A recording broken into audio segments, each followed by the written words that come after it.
Tuesday, October 24, Abraham's Spirit of Prayer. Read Genesis chapter 18, verses 23 to 32, and James 5:16. What should this teach us about the power of intercessory prayer? Genesis 18, beginning at verse 23, "And Abraham came near and said, Would you also destroy the righteous with the wicked? Suppose there were 50 righteous within the city. Would you also destroy the place and not spare it for the 50 righteous that were in it? Far be it from you to do such a thing as this, to slay the righteous with the wicked, so that the righteous should be as the wicked. Far be it from you. Shall not the judge of all the earth do right? So the Lord said, If I find in Sodom 50 righteous within the city, then I will spare all the place for their sakes. Then Abraham answered and said, Indeed, now I, who am but dust and ashes, have taken it upon myself to speak to the Lord. Suppose there were 5 less than the 50 righteous. Would you destroy all of the city for lack of 5? And he said, If I find there 45, I will not destroy it. And he spoke to him yet again and said, Suppose there should be 40 found there. And he said, I will not do it for the sake of 40.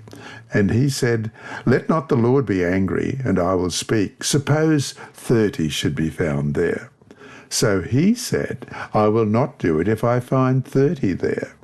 And he said, Indeed now, I have taken it upon myself to speak to the Lord. Suppose 20 should be found there. So he said, I will not destroy it for the sake of 20. Then he said, Let not the Lord be angry, and I will speak but once more. Suppose 10 should be found there. And he said, I will not destroy it for the sake of 10. And then James chapter 5, verse 6. Confess your trespasses to one another and pray for one another that you may be healed. The effective, fervent prayer of a righteous man avails much. The dialogue between Abraham and God is a type, a representation of intercessory prayer. Abraham is presented in this chapter as an intercessor before God for the people of Sodom and Gomorrah. He was pleading for them, in behalf of them. That is, he was in a way acting as a type, a symbol of Jesus as our intercessor before the Father. Our mission today will be successful only if we proceed with these kinds of prayer. Abraham had learned to love the inhabitants of Sodom, Gomorrah, and the other cities close by. This is why his prayer was honest and sincere. He already had fought against some kings who had defeated the kings of Sodom and Gomorrah.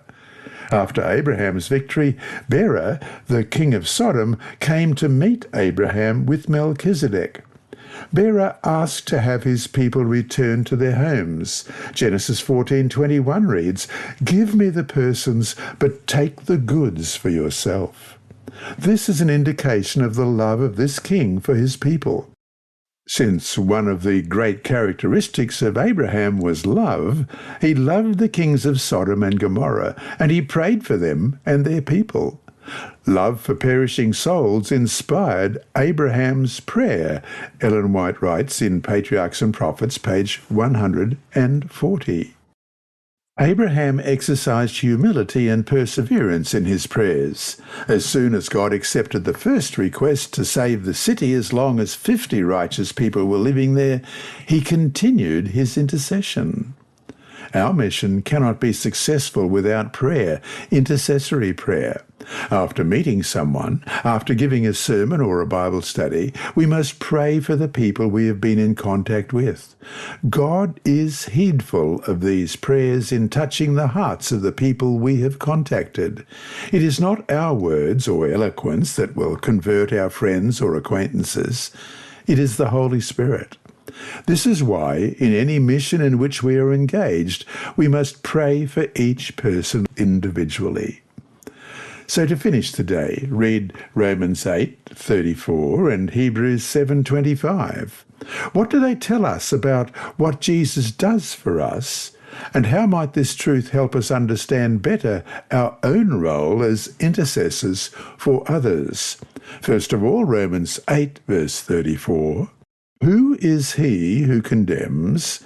It is Christ who died, and furthermore is also risen, who is even at the right hand of God, who also makes intercession for us.